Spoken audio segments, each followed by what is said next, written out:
What's What's going poppin', everybody? I'm Watch Out Fan 1986. I'm here with my co-hosts Clay and Derrick, and I'd like to introduce the voice actor for Siege. Excuse me, War for Cybertron. Elita One, Linsay Rousseau. Lindsay, would you like to say some stuff about Hi yourself, real guys. quick? I can say a lot of things about myself. I don't know how real quick I can, but yeah, no, I play Alita One in Transformers: War for Cybertron on Netflix. Season 1 is out. Season 2 will be coming sometime. I don't know, so don't ask. Yeah. on? Epic. Looks So, like we already Derrick, have a you want to lot of take it from people. here? Oh, I think right here. Yes, Oh, let's Derek is a go. huge fan. Like, oh my See, god. look, this is my Huge Alita episode. fan. Okay, I've been a fan of Elite One since I saw her in G1, and I was very scared for Siege because I was like, dang man, Elite One ain't treated too much in other treated well in other mediums. She out, so I was really afraid they'd just like kill her off, just like like in the first two episodes, something just totally disposed of. But you were very prominent in the show, and that was really cool. I loved it. Yeah, she really had a great storyline and story arc. And I remember when I first got the scripts for the For sure. show, I was really impressed with the writing. And FJ DeSanto, the showrunner, he has a passion for Transformers, and so I think he did a really good job of really getting to the core of all of these characters and making sure that each character was really fleshed out and they weren't just there to help promote the plot or whatever. Like they actually have their own story arcs. So I was really I excited like about that. that. Definitely. That's That's what something that's makes her always one of my great. Like favorite the characters team in the behind show. the show is like a Transformers fan. That really Sorry, you really guys are tends to both show up talking on at the Oh, once. show. yeah, go ahead. Go ahead, Rush. What? Oh, you Go got ahead, it, Roger. Derrick. No, go again. Okay, I was saying, it's really dope when like some like part of the team of the show is like they're already Transformers fans. Like they really, they can put a lot more time and effort into it because they have like previous background, which I think that's always great. You know what I mean?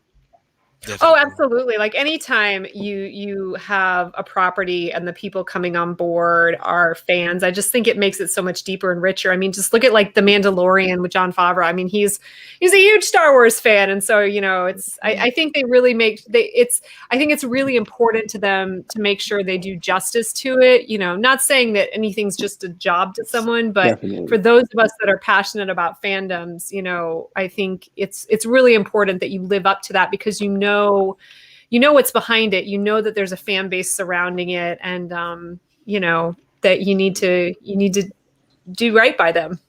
Definitely. Right, Yeah. exactly. I definitely agree. I think it's better for fans to be in charge of such projects so they can really bring out what those characters mean. Because you put anybody behind it, and they won't have the same kind of feeling as someone who actually like understands and enjoys it. You know. Right. Yeah, it's not Like, all for just like the enterprise itself and just making money, and they actually care about it, so it's good. right, exactly. Right. And dealing with Siege itself, 100%. what I always talk about, what I most enjoyed about it was the fact that or what I loved about Elite One especially was the fact that Optimus Prime was not only he was more so not as experienced, but he was also like wrong in a lot of the sense. And Elite One was there to challenge him. He was always like, "Hey, you can't do that. I see you want to do it, but you gotta think. You Yeah. gotta think just rather than just like straight horror. Like we're gonna do that. You gotta Right. the pros and cons." And he was just like, "We're just gonna do Well, and it." that was the whole point. I mean, that's the whole point behind Siege and behind War for Cybertron is that you're seeing these characters before they are the leaders that they have been, that they are known for in the Star Wars universe. Like you are seeing Optimus before he has become, what most people affiliate Optimus with. He is still learning, he is still new at this job. And thankfully he does tend to listen to those around him. If he had listened to me a little bit more, maybe things would have gone differently. But that was one thing I really liked about this. And what I thought was really intriguing about their relationship is that they are peers, they are equals, and he really values her opinion and takes to heart what she says. He might not always, go along with everything she says, but he does really listen to her. Yeah. Right, exactly. We had Prowl's voice actor Aaron Beach on not too long ago, and like the way he described it was Alita is basically Optimus's moral compass. That's kind of like because without because that's like the problem with Megatron. He doesn't have someone like Alita to actually guide him and stuff in those rights. So I mean, without Alita, Optimus could fall in the same pattern and stuff. So yeah, it's true. I mean, it's not to be cliche about it, but yes, with great power comes great responsibility, and luckily. He is, Optimus has surrounded himself with people, not just Alita, but, with quite a few people who have really helped him see the reality of every decision that he makes, that there are faces behind every decision that is made. Exactly. Yeah. Oh, man. For sure. It's crazy because for such a short show, for like a small amount of episodes, it covered a lot, and it's very deep, in each one, with having the gray area, with having an inexperienced Prime who like doesn't have all the answers, and you have Megatron who comes from a place full of hurt, and so he feels like he's vindicated. Optimus feels like he's vindicated. You got two people who feel like they vindicated in their own options. And you got Bumblebee who's over there like, yo, you guys are both messed up. Why would I want? Yeah, he's like, I want nothing to do with this beast. Yeah, exactly. I find that very, compelling. Right. Well, I mean, and that's what people. That's what people are. That's what they connect to in entertainment. Like, you want to see flawed characters. For as much as we love like our Supermans and our Captain Americas, we also love our Batmans, and we love our characters that have these messy backgrounds and they make mistakes and they don't always do the right thing. And, to me personally, as a viewer and as an actor, like those are the characters that I'm drawn to, that I really love. Right. Definitely. Yeah. Fun to play. That definitely makes sense. That too. To have a character you can relate to. Right. Yeah. Really immerse yourself within. It's cool when you have a character, like, especially like a main kind of character you can kind of like relate to. I guess it's enhancing the whole experience for you, which I think is great. Oh yeah, absolutely. I mean, I've played a lot of different characters in my life, but Alita was very personal to me. I definitely felt like I could relate to her on so many levels. I am an Army combat veteran, so I have lived through war. I've seen what it's like, obviously not in space. Thank you. But, those were very real experiences I was able to pull from. And, I had quite a few conversations with the voice director, Phil Bach, about just that. Because he's like, Linsay, I'm going to need you to tap into those experiences for this because, it's going to help bring authenticity to the role and, really have a deeper understanding of everything that she is going through. It was crazy because they actually sounded like soldiers in a war rather than just like they're just vibing, chilling out. Yeah, no, things are not good on Cybertron. Yeah, things are not good at all on Cybertron. One thing Siege did really well was show how broken, destroyed. It literally looked like a war zone. Well, and that's what I've told people because I'm like, you know what? It's not the Transformers you remember from Saturday morning cartoons. Like, this is an adult show.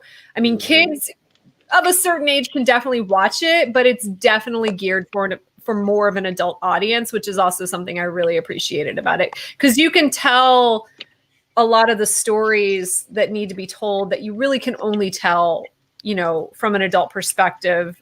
Because if you're trying to do it for kids, it would more gloss over things. Right. See, you got Autobots on spikes. Yeah. It's just the entire planet is just level. Because I remember back at like watching G1 and everything, like the planet looks like it's just fine. Like, they say there's been hundreds of years of war, but it doesn't look like it, and that's what I really like about Siege. Yeah. You can just tell. Yeah, no, I got a text from a friend of mine when the show came out, and he's like, "I just watched this with my 7-year-old. You didn't? There's heads on spikes. What is going on? Someone said a swear word." I was like, "I'm pretty sure I warned you." Also, ass I don't think counts as a swear word anymore, but okay. Yeah. Oh my goodness, it's crazy because we don't like we get dark Transformer stuff, but the last like majorly dark Transformers show that we got was Transformers Prime, which is a very good show. If you haven't seen it, I definitely recommend you check it out. It's a very good show. But that was the last like dark medium. It wasn't first Hasbro. It was popular, but it wasn't like as popular because of the dark undertone. So the fact that Siege is also dark, but still maintains a pretty nice font and everything. It's pretty well. It's pretty good accomplishment. You know what I mean? Right. It's really good. Yeah. Oh my goodness. Oh man. JC44 Transformer said in the chat, Moonracer getting ripped apart by Famicom. Yeah.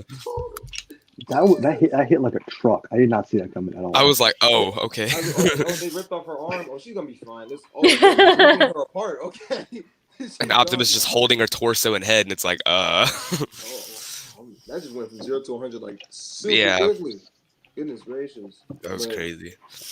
Siege is definitely a good show.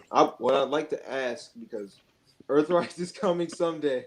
It is coming.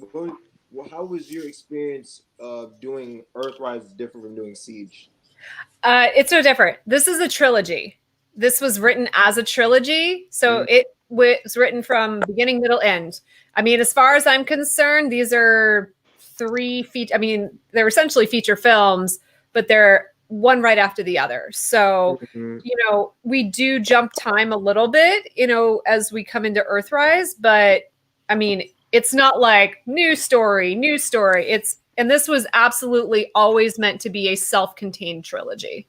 And we recorded all of it about the same time. Oh, okay. Yeah, I remember Aaron saying that. Yeah, you guys filmed, you guys recorded it like all together. You said that. So Aaron said that his favorite one out of all the 3 was Siege because he enjoys the beginning. So without any spoilers, I would love for you to keep your job. Which of the 3 would you say was your favorite to be involved in? Again, I can't answer it. It's a trilogy. I consider it all one thing. I don't consider it separate things.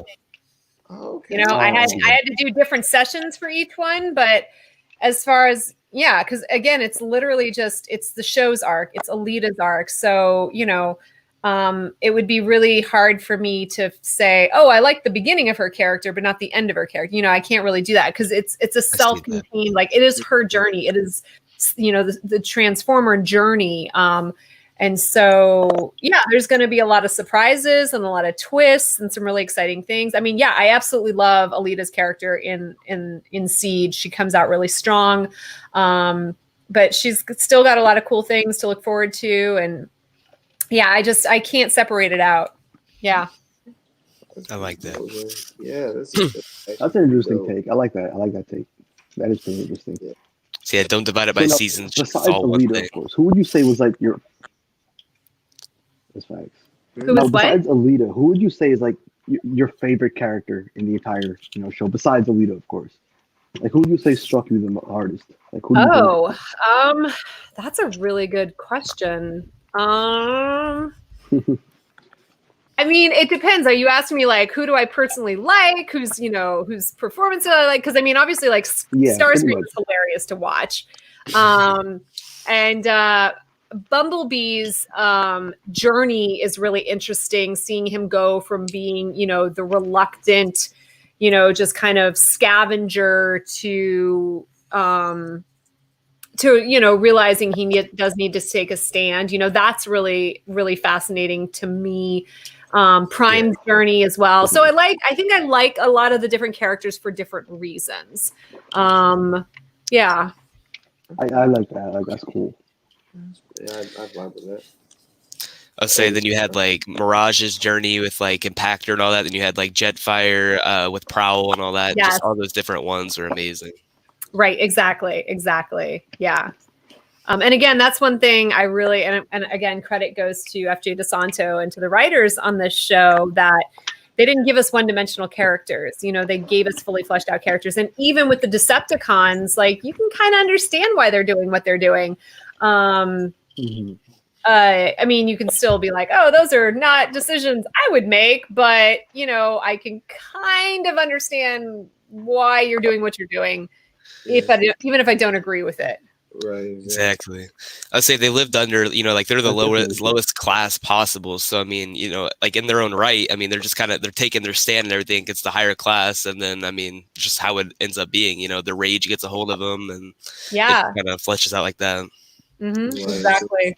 So definitely unfolds because of the fact that they've been through so much of oppression that when they get to the point where they need to be, they end up becoming the people they didn't like. I find that to be the most interesting part because Megatron rises up, and now that he's risen up, he's literally become the very thing he rose up against. Now he's the oppressor. Now he's the dude who's like calling all the shots, executing people left and right. Now that's him when he was against that, Right. There's a term for that. I forgot the saying. There's a saying for that. I know there is. I'm gonna look it up now. Boy.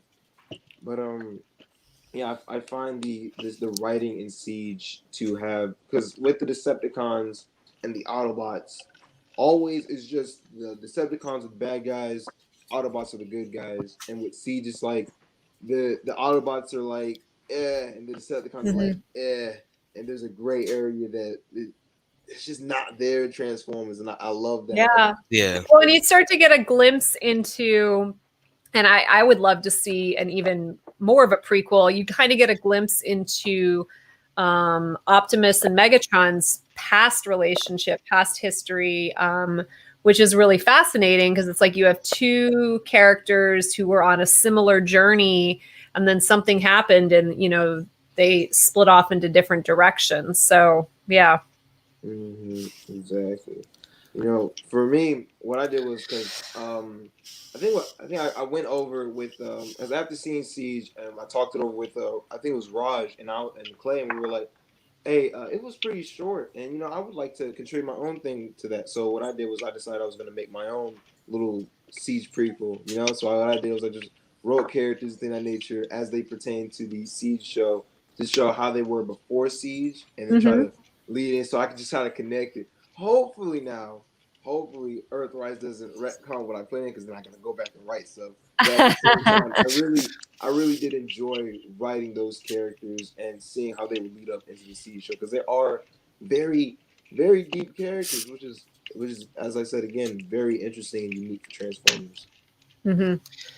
JC44 Transformers said, "What was your favorite scene you did in Siege?"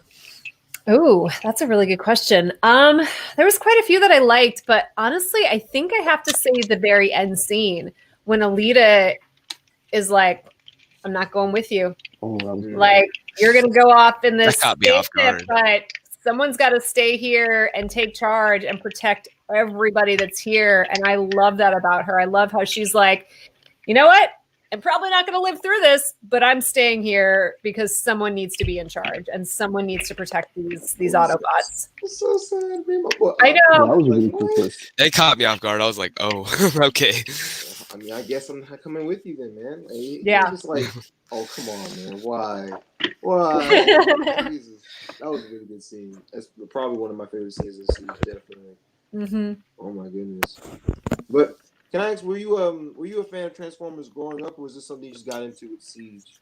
I was not like huge in depth into the lore and everything, but I had Transformers collectibles as a kid. And I watched, the cartoon in the 80s. But I never, I'd never really dived deep into the lore, the comic books or anything, until this. So. Okay. All right. I think, well, if you were interested in getting into the lore, I think what you should do is definitely play the War for Cybertron Fall Cybertron games. Definitely. Oh yeah, no, it's a good game. I know the production company who did that game very well. Yeah, it is very, and they do amazing work. So yeah. Yeah, definitely. I think those definitely the best Transformers games, but I think the narrative they told is very, very good. Their narrative is amazing. Oh my goodness. Wait, what? I said their narrative was amazing. No, I'm saying Allspark Studio asks, "Do you like the Siege Elita toy?" I don't think she has. It's not out yet. It's funny because I pre-ordered it from Walmart and then got an email like a couple weeks ago because it was supposed to come out the beginning of November, and then got like a follow-up email. It was like, your pre-order has been delayed, and I was like, I like the pictures of it. I would love to be able to see it in person. I was hoping I would have it in person now because I would like to give it as gifts to, some people. But yeah. What's funny? This Friday, I woke up early just to go to Walmart and try to find the Elita figure. I was like, Elita's coming on. Yeah. I gotta go hurry. Well, I didn't find it I sadly, mean, but I pre-ordered nice. it. I pre-ordered it months ago, and it's been sold out since pretty much like 30 minutes after it dropped. Wow. Yeah. It's a good looking figure. Oh, yeah. Okay. I'm checking the status right now because I was like, where's my order? I pre-ordered it in July. Wow. Oh my God. And it is saying delayed. Check for status later. Oh, yeah. So yeah. So as soon as I get it, I'll tell you. But no, I do. The pictures I've seen of it, I do like. I like that they've muted the pink a little bit. It's not as bright a pink. It's a lot kind of more, reddish, maroonish pink. So I like that. Mm-hmm. How's it feel having an action figure? It's crazy. My life goals have been realized. When I got into voiceover, I used to always joke that, as soon as I have a toy for a character I voiced, like, I am content with my career. I mean, no, there's still a lot of things I want to do, but that was one of like my bucket list goals was to have a character, an action figure for a character that I voiced, and now I do. So that makes me very happy.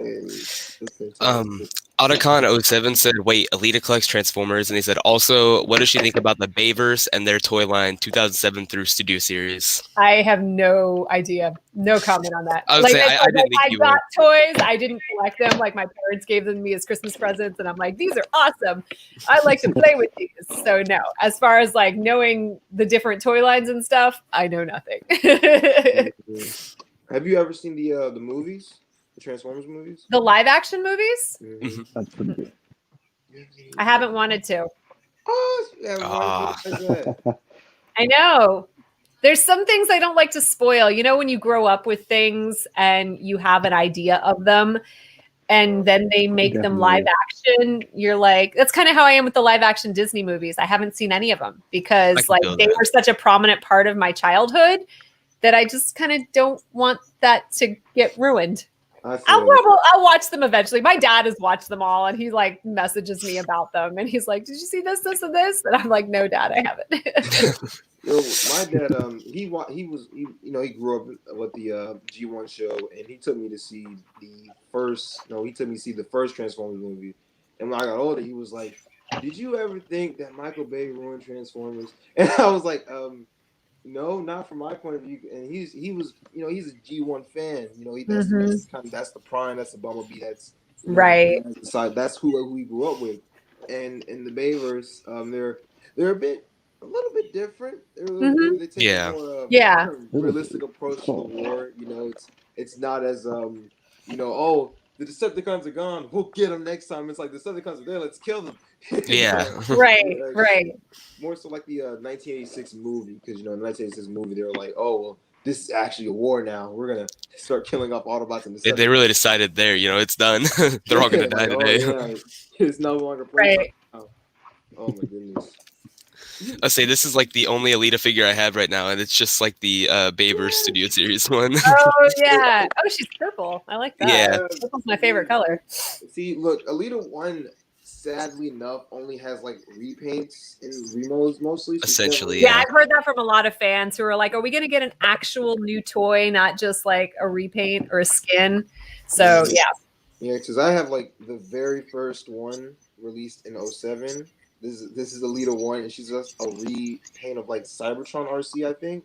Right. Yeah.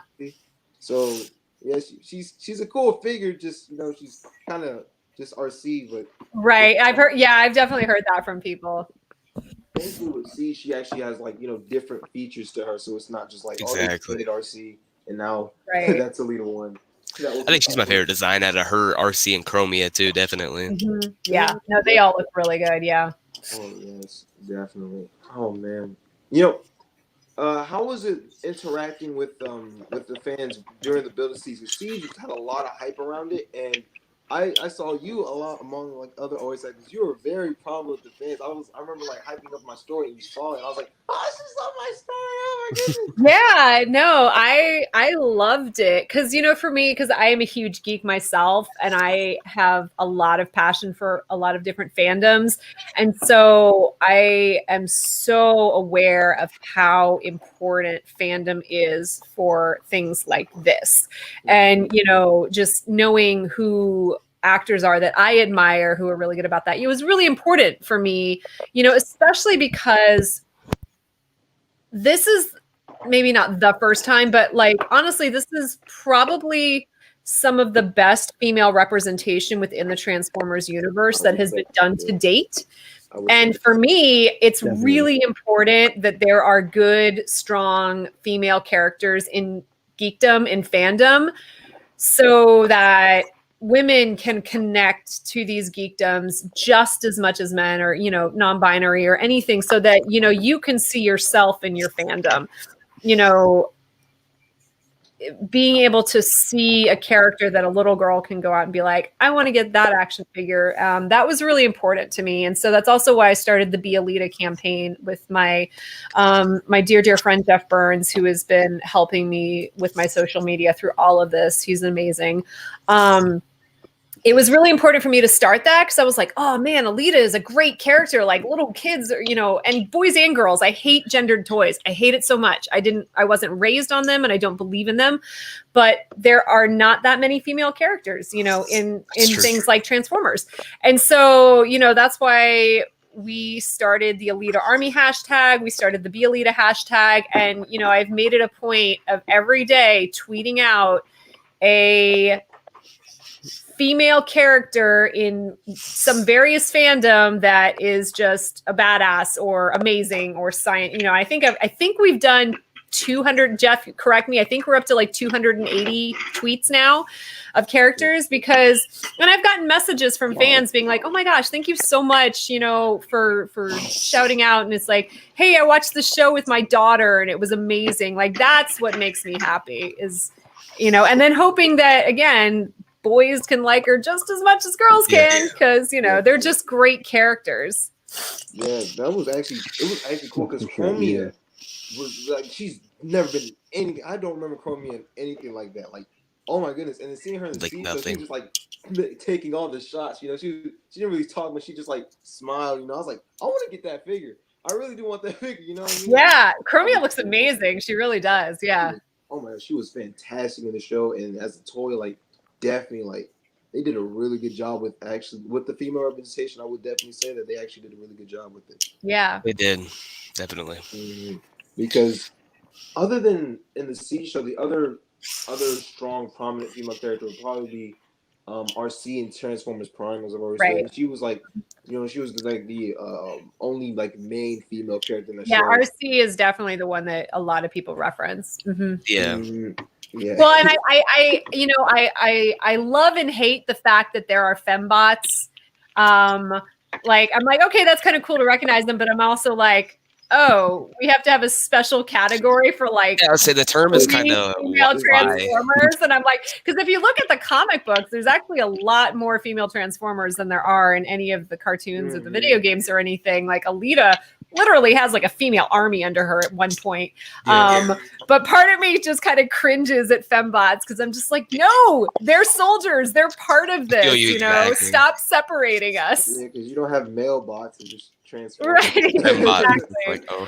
Exactly. It'd be different if there was like, oh yeah, this is the male Transformer, it's the female Transformer. No, they only like separate the female Transformers, which is just kind of weird.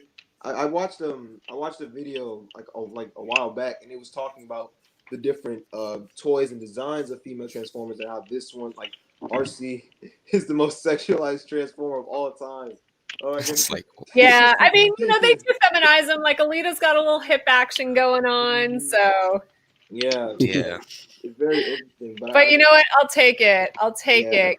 At least she's there. And again, if I do nothing else with my career, the fact that I've, was able to play her is fantastic. Awesome. Right. At least it wasn't like overblown to a interesting proportion. At least it wasn't overblown. It was very, very contained, especially with Elita 1, because she was definitely like the stronger and more like commanding, and she was very tall too. She was. And I think it's probably because there was a lot of scenes with her and Optimus, and like just from an artistic standpoint, like you couldn't have this because it wouldn't fit in camera. At least that's what I think. It's crazy because and usually in Transformers, it's literally Optimus who literally towers over the Autobots. And then he's usually like the main one towers. And you got Elita 1 like towering over Wheeljack. And I'm like, Jesus, you're a tall Autobot. Yeah, she is. She is. Oh my goodness, it's really good though. Goodness gracious. Jeff Burns said Linsay is basically Elita IRL. Yeah, that's Jeff. That is like my little brother, my personal assistant, my everything. So yeah. Hey, hello, Jeff. Wait. There's a question here that. Wait. It was. Hold up. Say there's a lot of them popping up. Okay, so here's All Spark Studios and stuff like that. Oh shoot, here we go. Go ahead. Yeah, I mean, I touched on this a little bit earlier, so I don't. Maybe you late jumped into the chat.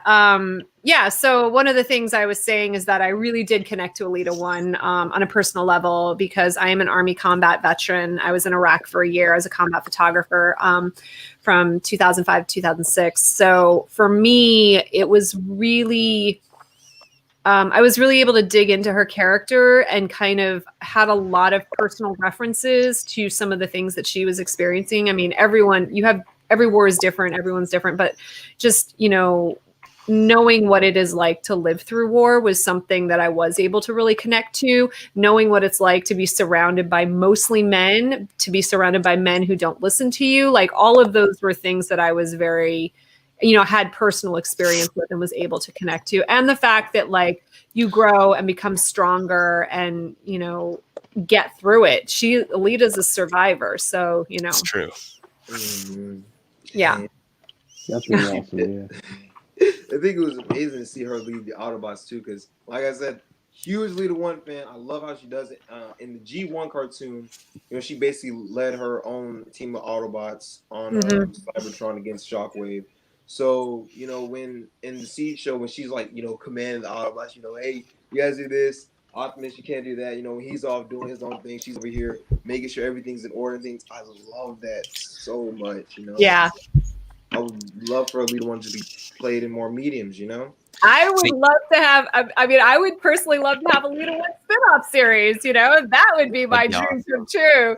Because it's like, well, when Prime was gone for God knows how long he was gone for. I mean, he was on Earth and he was in space it's like, what was going on in Cybertron? Well, Elita was taking care of business. So I was like, I want that spinoff series. I want the spinoff series of like Elita, what she's doing when, Prime and all the other big figures are just not on Cybertron anymore.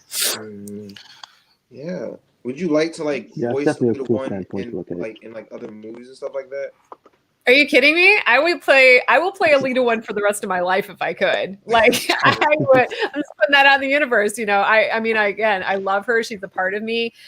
She's a character that luckily I didn't feel like I was worrying about having people constantly compare me to previous versions. The guys that played Optimus and Megatron, they did a fantastic job. They had some really big boots to fill. Yeah. Unfortunately, that's the problem with playing iconic characters is that for better or for worse, you're always going to be compared to previous performances. And because Elita has always kind of been a secondary character or an afterthought or just not included, I felt like I was able to really make her my own.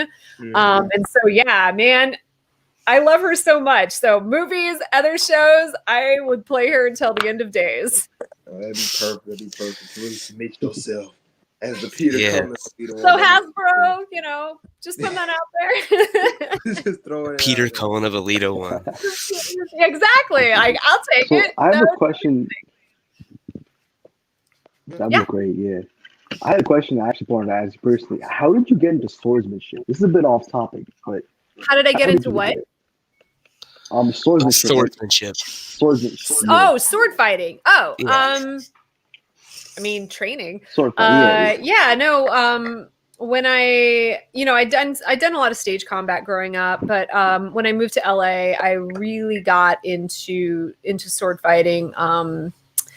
HEMA, historical European martial arts, and just have been training, and then got into wushu, which is a very different type of sword. It's more, presentational, not necessarily for like combat per se. I love it. I mean, I love martial arts. I love weapons. I love sword fighting and staff and all of that. It's just something I'm really passionate about. And, if it can help me in my career, great. Like, it is a dream to be a Jedi or a shield maiden. So I got to be prepared for when that happens. But it's also just a lot of fun. And, the community of friends that I have that are not even in the industry, that are just sword fighters are amazing people. And, yeah, I really, really enjoy it. Yeah, it's really cool to see you do it too. I'll see you it's actually really cool. Something like maybe a couple weeks ago.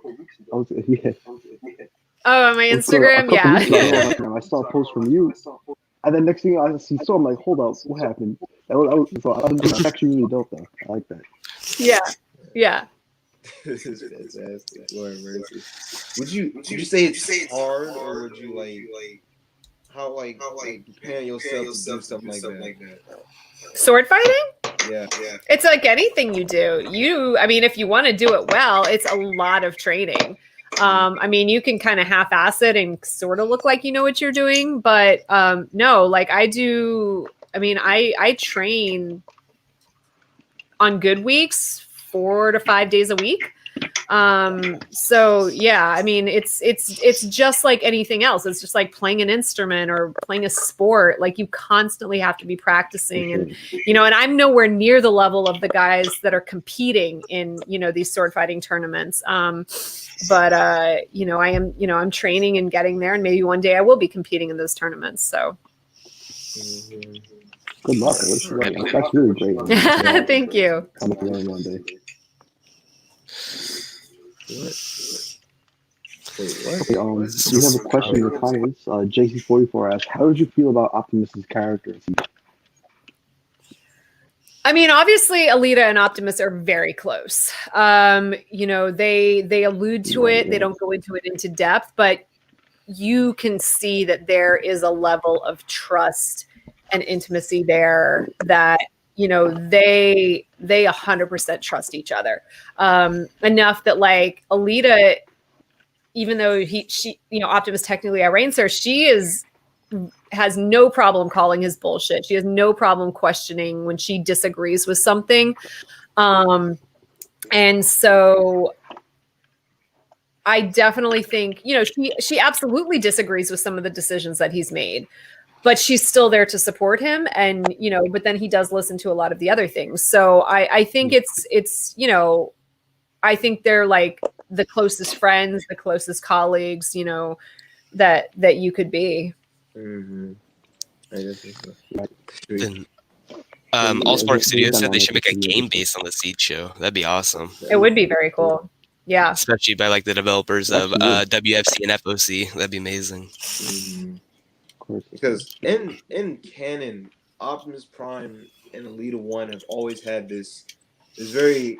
It's as close to being a couple as you can get in Transformers, and they're like very, very close in G1 and animated, even in Prime, which it was supposed to be everyone, but it wasn't referenced. Like they always have this bond, and I was a little bit nervous going into season. I wanted to see it, but I didn't want to be like thrown into your face like, oh yeah, they're getting it all. You know what I mean? Like I don't want. No, and I'm glad they didn't do that because. For me, I don't think that would have been appropriate. I don't think it would have worked. Like when I was in the Army, I was surrounded by mostly men, and I had some friends, like some guys who like we were as close as like, I mean, you could possibly be, but there was absolutely nothing romantic there. It's like, that's the reality. And that's one of the things that is, I think, very unique to people who have served in combat, is that there is a level of intimacy and trust there that you really don't find anywhere else in life, because there's something very unique and specific to serving in a war zone and being surrounded by serving with people who literally are there to help protect you from life or death. And that's a relationship that is very unique. And I think that is, and that's why I don't like people being like, oh, she's Prime's love interest. I'm like, no. Like, go to war and see what that does to you. And it's just, that's why they call you brothers in arms, brothers and sisters in arms. Like, you literally, it's some of the closest, it's like the closest relationship you could possibly have with another person. Just because when you're in a situation where, life and death are in the balance, it really brings people together in a way that's kind of hard to explain to people that haven't gone through those types of experiences. Because they do depend on each other for your life. Yeah. You gotta trust them. So yeah, exactly. Yeah, the trust it's got to be there, or else I mean everything's just gonna fall apart. Okay. All right. Who else? Just making sure. I know there's some dude. Autocon asked, if you get the chance, besides Elita 1, that's all. Who do you also voice? Oh, I mean, if it's not Elita 1, I'll voice whoever they let me voice. I mean, that'd be awesome. Chromia would be amazing too. I love Chromia. She's also a badass, a really take charge character. So she would also be amazing. But, of course, it would be an honor to be able to play any Transformer character. Mm-hmm. I think she could pull off a good Windblade. Sure, yeah. Like A Windblade would be cool too. Definitely, because Windblade. We haven't seen much of her really. She's very independent. She's very headstrong as well. So that would be right. Right. That would definitely work. Yeah. Okay. So one thing that I think is really dope though is you kind of had like one of the highlight spots of the trailer. You know what I mean? Like one of the most quoted parts of the Siege trailers for the hype was, this is not the life I imagined for us. Yeah. This is the life we're fighting for. I thought that's pretty cool. You had one of the most quoted parts of that. And I thought that was really conveyed the whole desperate tone of the whole show. Yeah, that's exactly it. Like, I think that pretty much summed up the show in that, exactly. None of us want to be in this situation, but we are making the best of it. And, you make all these grand plans for yourself, and sometimes life throws you a curveball, and, you just have to fight through. And even if it's not the ideal situation you thought you would end up in, it's still, you have to push forward and you have to move forward because, you're worth it. Yeah. 100%. Yeah, that's I love how they're fighting really for those about the show is like the underlying moral themes.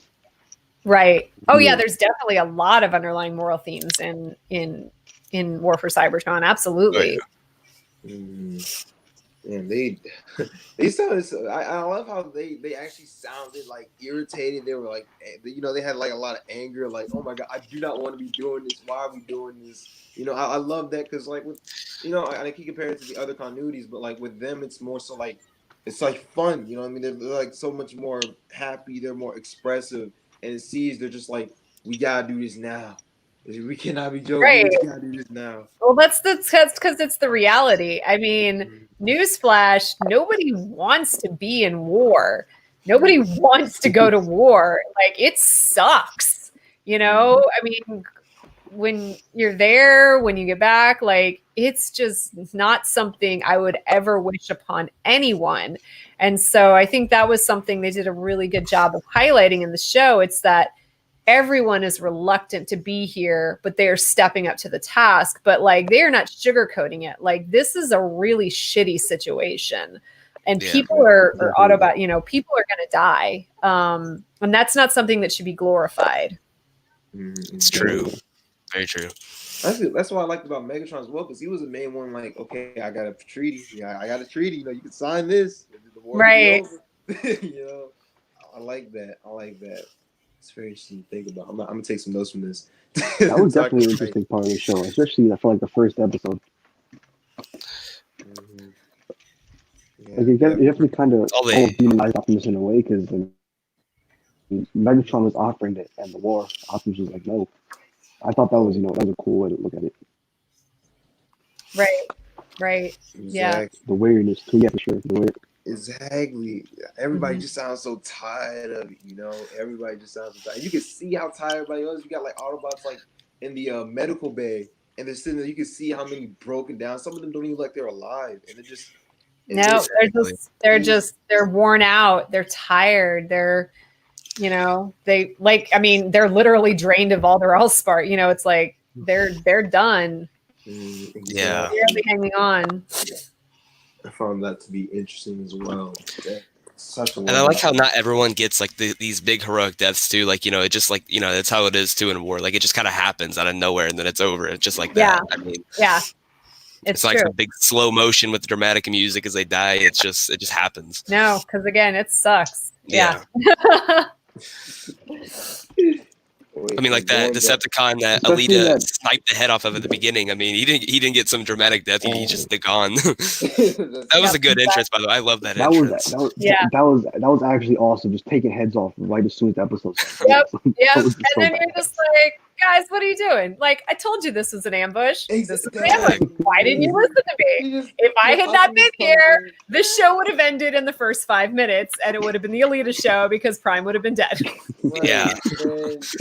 That was fun because he's like, yeah, all right, we just got out of the nearest situation, and Elita 1 comes in, she's like, yo, I told you not to do this. Why did you do that? I told you not to. That was not the plan. That was amazing. Right. Just gotta listen to her. It'd be all right. Exactly. Oh, I cannot wait. What I thought was kind of funny was when everyone regrouped after the ambush, and he's like, Bumblebee, you can stay here. You can go back there. Bumblebee's like, shit, all right. I love that. I thought that was great. Right. It's like, okay, maybe we should just kill Bumblebee. And Optimus like, no, we cannot do that. And she's like, it's an option. It is an option. It's an option, yeah. Jeff said, and going back to Phil, he's an amazing director for pushing every one of those amazing performances. Yeah, I agree with that. Phil was he's probably one of the best directors I've ever worked with, hands down. Like he you know, we'd give a couple takes. He was like, "That's good. I can keep that. That's usable, but I think you can do better." And usually right. We usually can do better. And you know, he was just he is one of the reasons this show is as good as it is, because like he was just, nothing was good enough. Like he would just push and push and push until he got, you know, that perfect performance. So yeah. That's it. That's definitely how you should do it. I love and Jeff also said that applies to real life too. Listen to Linsay. Yeah, he said listen to Linsay and your life will be much easier. That's just how it is. Shantina said if it's okay, she wants to hear your Elita voice. I mean, my Elita voice is my voice. I was gonna say, I noticed it does sound I can really hear it. Like, I mean, I do drop her a little bit lower in my register when I'm doing stuff. So my normal talking voice is lit up here. I drop her a little bit down here, but not a lot. I mean, they added a little bit of effects to her. But that was the other thing, which obviously made it really easy to connect to her, is it's like, I'm just kind of being me. A little more, you know, a little lower energy, a little lower in my register, maybe a little snarkier, though I am pretty snarky in real life. But yeah. That's fantastic. And I love how she repping the Elita 1 character on her shirt right now. Yeah, I noticed at the beginning. That's so cool. That's great. Oh my goodness. It's really showing that you love the character. I love that. I really do. And I actually, hold on. The artist who did this for me is amazing. And I'm totally blanking on his name right now. If you give me 1 second, I can pull it up and give a shout out to him. But here we go. Okay. So Livio Raimondelli is who does the art, and he actually did a lot of artwork for Transformers back in the day. And I've reached out to him. I bought some of his stuff at Comic-Con before in Artist Alley when I was going through like, I want to find someone who can commission this art. And I found, I was like, I've always loved the style of his art. I've got some of his Star Wars stuff. And then I pulled up his website and I was like, wait, he's got this whole line of Transformers stuff too. This is perfect. And I reached out and he's like, actually, the artist for War for Cybertron, kind of based a lot of the artwork style on his work. So, wow. Yeah. So big shout out to him. Really big cool. shout out to him for doing this. So Livio, Raymond. Hey, that's awesome. That's really dope. Definitely gotta see if I can check them out real quick. That's fantastic. We got another comment. And JC44 said he thought they were going to do a Sentinel Prime thing with Ultra Magnus, and he was shocked like when he died. Basically, from the Bayverse, Sentinel Prime, he was depicted as good, and he was good, but then he ended up betraying the Autobots. So, I mean, yeah, I noticed when we first saw the trailers, like, you know, Ultra Magnus, like the cloak on, walking to the Decepticon capital and everything, people were thinking he was going to betray them, and then, I mean, obviously they were wrong. Right, exactly. Yeah, no, that was a really good twist. That was unfortunate too. Like he just, I mean, that just shows you how far Megatron went too. He just straight up just dropped them, and you know that was just like with Optimus, you know, those three had a past and everything, and I mean he was just that willing to do it at that point. Yeah, exactly. This stuff is tragic, man. It really is tragic. I cannot wait to see how it all unfolds in the coming seasons. Exactly. Me too. That's another thing to show you how far the Decepticons fell from where they originally were. Was, I mean, even they didn't even treat his body how they should have. They just straight up desecrated it. You know, experimenting with it and using it to get more of an advantage. And yeah, they really did. I mean, yeah. And I mentioned this to Aaron too. That's another thing with the Decepticons is they, like how you had Impactor, how he eventually turned, and then you had Jetfire who turned and everything. That's because, and this also goes back to Transformers Prime with, there's a character in that show called Dreadwing who he ended up turning, he kind of turned against the Decepticons and he died for it. And that's because, and this is kind of his words, where the Decepticons, you know, they joined it with the promise of really kind of, you know, improving Cybertron and all that and getting rid of the tyranny, but then they kind of became their own worst enemy, and then it wasn't what they originally had, like, were promised. So then, you know, they eventually went to the side that promised better and all that. Right, exactly. Mm-hmm. That was an interesting part of the show. The two Decepticons having to change a heart and realizing what was going on. I like that. I thought that was another great part aspect of the show. Yeah. I definitely all the little dynamics with like them bickering, like Impactor and Mirage was crazy. But then, you know, in the end, he still, you know, he lost his life to save Ratchet and all that. And so, right, exactly, yeah. He was helping Autobots, you know, bandage him up and, you know, take care of all that. See. Well, this has been great, guys. Thank you so much for having me. I unfortunately have to go because I have a live stream at 4 Pacific time. No worries. Sounds good. But yeah, thank you so much for having me, and thanks to everyone in the chat for all your great questions. This was a lot of fun. Yeah, thank you guys. Thanks for coming on. We appreciate you having on. Thank you so much. Yeah. Remember the Earthrise thing we want to do with the voice actors, right? Oh, yes. We were going to try, and after Earthrise, you know, after everyone's seen it and everything, we were going to try to get Sean Hawkins said he was down, and then also Aaron Beach. We're going to try to get everyone kind of together and then have like a podcast about that, just kind of talk about it and all that. That would be great. That would be wonderful. Be awesome. I'd be down. Awesome, yeah. Sounds good. Great. Awesome. Well, thank you guys so much, and thanks everyone for the chat. You guys have a great rest of your day. You too. Bye. Thank you. See ya. Thank you. That was cool. My thing just zoomed in a lot. Holy shit. Oh my goodness, it was good to have her though. How do you feel, Derrick, bro? How you feeling right now, bro? Bro, how am I feeling? I'm feeling good. How you feeling, bro? Really good. Bro, this all this popping up my phone. This man, he keeps calling. See, look, I literally got an Shockwave G1. Is that Brandel? He won't stop. Yeah, it's Brandel. He won't stop calling one of the chats, bro. I've gotten like 4. Yeah, I literally just it literally started glitching out on my thing because I got a call and I was like, why? Oh my goodness! It's still the. See, this is why you turn off IG notifications, bro. Come on, get on my level. Get on my level. I can't even what you're saying. No, I have like it's just the calls. I have the messages turned off for those chats, but I need to turn off the calls. So no one ever calls in those chats. Is the thing. Mm-hmm. I've just been sitting here the whole time playing with Scrapper and Smokescreen, bro. This shit's My grandma wants me to call her in a few minutes, so I'm gonna have to shut this down just a second. Or like you guys keep talking, but I gotta go. I guess. Yeah, let's just wrap it up. Yeah. All right. Thanks, guys, for the support. And what do we want to do the next one? Anyway, so. Okay. Whenever you guys want to. Honestly, maybe next week or so. Need a bit more to find some more stuff to talk about and wait a little bit longer. Make sure we have some stuff. Maybe we can honestly at this point, since we just got this overhaul of Transformers reveals, then you guys talked about them on the last episode when I was gone. Then probably better to just like kind of pull what we were wanting to do and do like a franchise flip stuff where we sit there and talk about like a different franchise or something. I think that'd be cool. And we still got to talk about TMNT. Yeah, exactly. That's what I was thinking of. I think that'd be cool for the next one. Yeah, maybe do it like Wednesday or something. We can get one of the.